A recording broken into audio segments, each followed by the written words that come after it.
Alright guys, exporting and rendering VDBs from tyFlow Zenith into Redshift.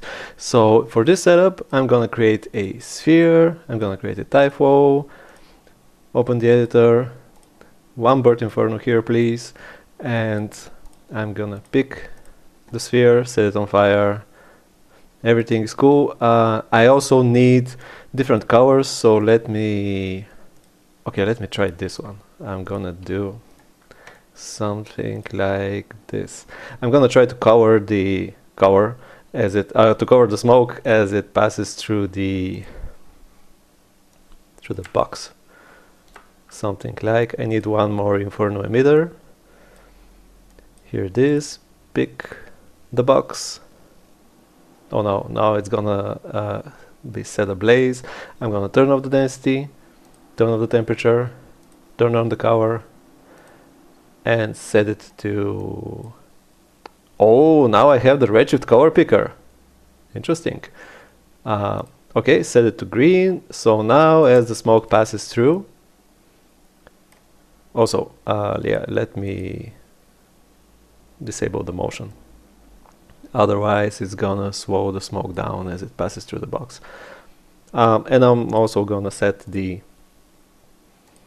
original color of the smoke to blue. Like this. Alright, and then I'm gonna create a Redshift Volume. Here it is. It's a flat label on the ground. In order to load anything, I need to export the VDBs. Export Inferno, browse, save, exporting everything including the velocity, generate the VDB files. Export complete, and now I should be able to load those into the Redshift Volume grid. So yeah, it just loads any of them, but it knows that it should use the sequence. So there is a bounding box that is expanding, so probably something is happening. I can display points, and here they are. Let me just move them to the side. Okay, so if I set everything to 0, 0, 0, again, these should coincide with the position of the tyFlow smoke and fire. I'm gonna move it to the side just so that we could see both of them while we render them. And I also can display the bounding box and the points. Right? I can use more points. Or even more points. Okay, let me just lower these to the default. Here are the available channels. So we have the color, the density, temperature, and the velocity. Again, you can rename those from the exporter right here, but the default names should be good and should be recognizable by other software. And let's render it. Renderer Redshift.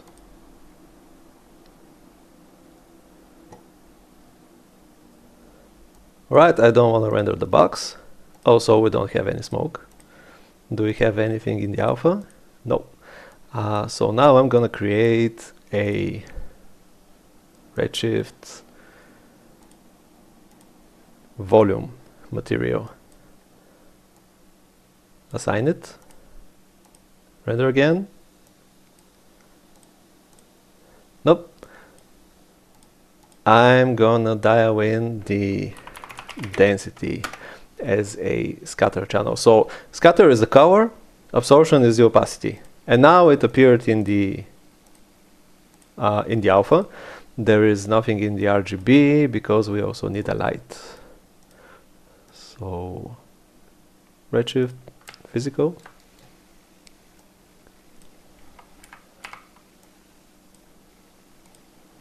Alright, it seems to be working.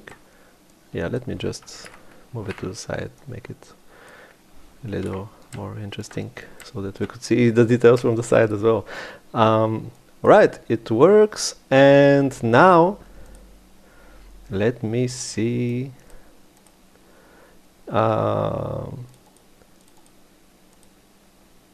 Cover channel. Okay, so here is the density. That's the that's the smoke, and I can use a cover channel here. Does it work? Yeah, it works.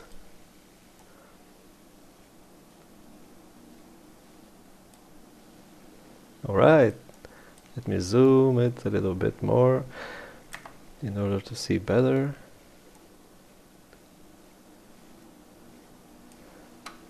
Cool. So now we have the smoke and the smoke cover showing here, and I can adjust the hold on. So if I change this, that's just the multiplier for the cover. If I change this, that's the multiplier for the opacity.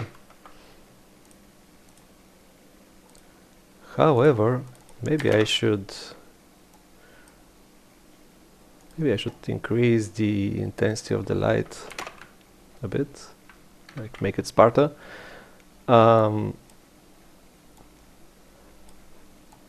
Let's also set up the motion blur right now. So here we have the velocity grids. I'm gonna use the, hey, can I copy this? All right, that's good. So no mistakes and no typos would happen. So since the velocity grid is just one single vector channel, it's not three separate scalar channels, you don't have to type velocity x, velocity y, velocity z. Just velocity here seems to be enough. So I'm gonna go to the Redshift settings, enable motion blur from somewhere here. And again, like in Arnold and in the V-Ray Volume grid, there is a scaling coefficient for the velocity, and it seems to be working. So if I overcook it, like set it to 100, that's the velocity multiplier. So again, the velocity scale of Zenith is in voxels per second. So if you know that the renderer requires, did anything happen?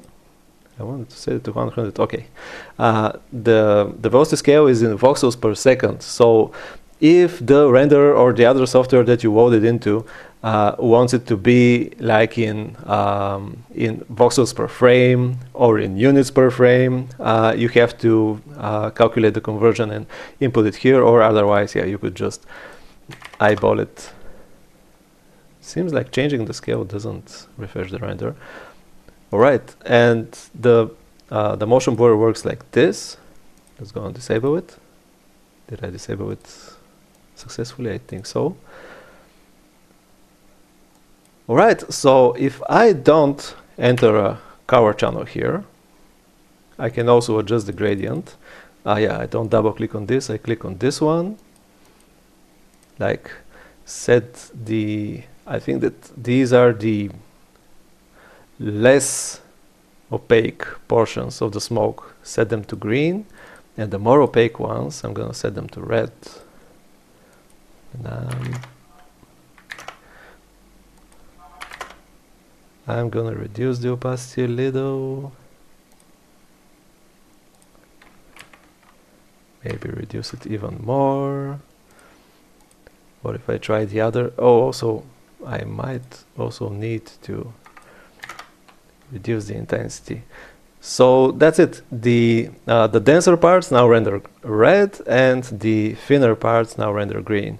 So I'm gonna back to the cover channel, and then I'm gonna discover that this one also acts like a multiplier if you have a cover channel. So if I reset the cover, here it is, or I can set it to white as well, like this. I'm going to need to increase the density. Here it is. So yeah, you could have both a cover channel, and you can multiply it with this color, and there is also a tint option which seems to be working on top of all this. Increase the lightning, the whiting, not the whitening, yeah. Cancel. Decrease the intensity, or maybe increase it a little. All right, and in order to load the fire, it's the emission channel here, so I'm gonna use temperature. Let's not make any typos, because otherwise we're gonna be wondering what's going on. So I'm actually just gonna disable this. If I discovered that if I set this to 0, it's not the same as just removing the channel name, so it seems to be rendering black. So again, in this renderer, it seems like the fire behaves like the fully visible fire mode in Phoenix and the Viewport Volume grid. So there is some fire, but it's not present in the alpha channel. So there is only cover. There is no opacity associated with it. But this way, it can exist. It can exist even in those voxels that don't have any opacity in them, that don't have any smoke. So this is useful for example, explosions where you might have a great big fireball without any smoke appearing at first. All right, the temperature here is way too high, so I'm gonna lower it. So I am exporting the default temperature units. So if you choose to export them in Celsius or Fahrenheit or Kelvin, you're gonna have to readjust this multiplier right here. So it seems like, yeah, if I go with 1, that's way too weak. So if I go with 800, that's something that looks a little better. Also, there is the emission scale here. So it seems like this one is scaling the fire that is already produced by the multiplier here. So for example, if I just make this something, yeah. All right, yeah, here it is. So if I just use a very low temperature, this scaling here is gonna allow this color to actually appear. Otherwise, if I go with a very high temperature, like we were at 6000 in the beginning, I can lower this, and then you have more of the medium colors right here. So I'm gonna go with, I think, with about 800, emission scale 1. There's also this offset here, which makes it bluer redder, so this might be the actual redshift here. And I'm gonna enable the density channel here again. Nothing happens. I'm gonna refresh it. Here it is.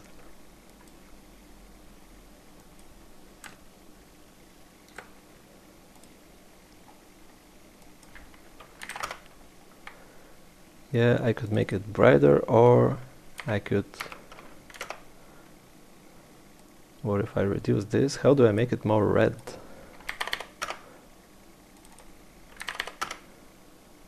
Maybe like this.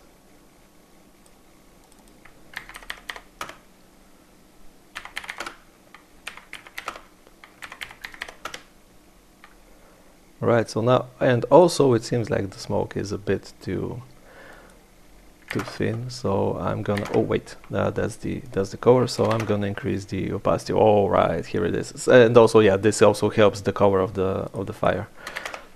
So let's make it 0.3, and that's kind of the rough look of the Zenith fire and smoke. And yeah, that's pretty much it. So this is how to equalize, import the different channels. This is how to import the different channels. Equalization needs a bit more work with these options. So again, the algorithm is the same that I was using in the Viewport Volume grid. So at first, I just want to turn off the fire and equalize the alpha of the smoke. Leave only the smoke, equalize the alpha first.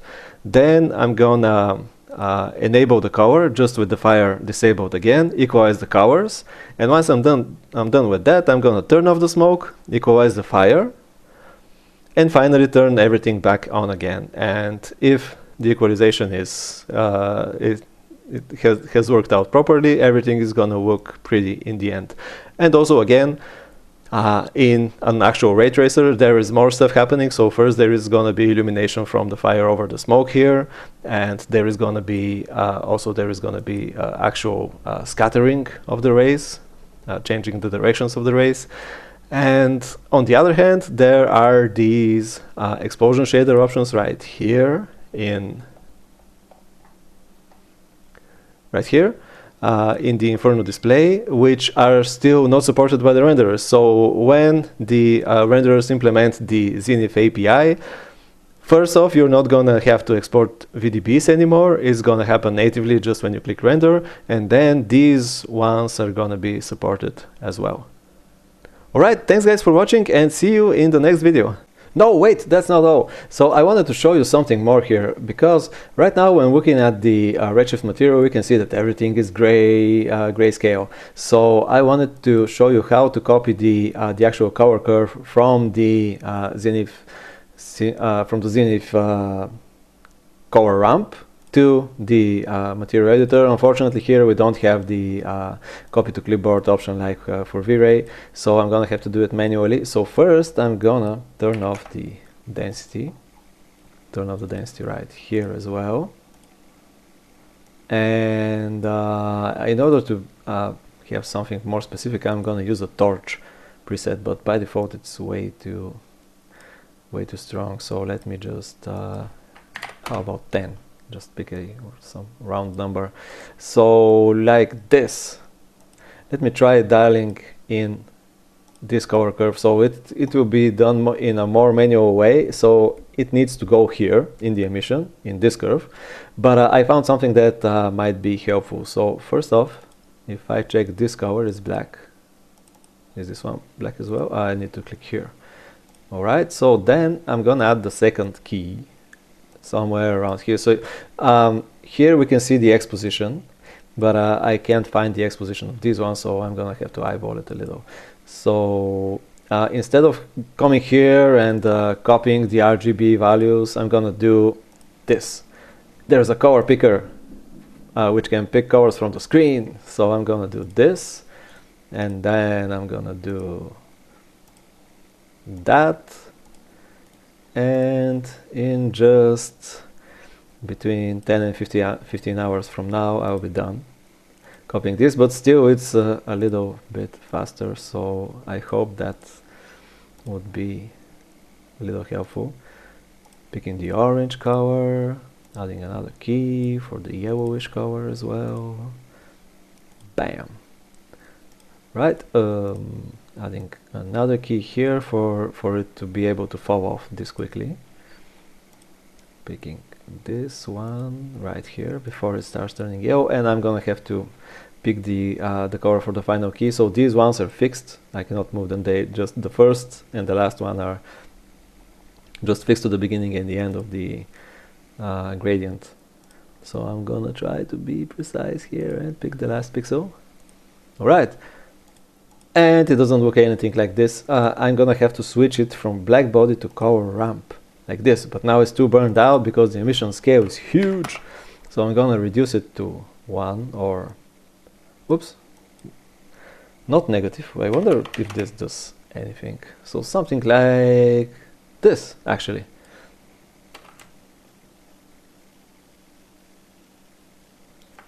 Yeah, and that's the way to transfer the color gradient as well.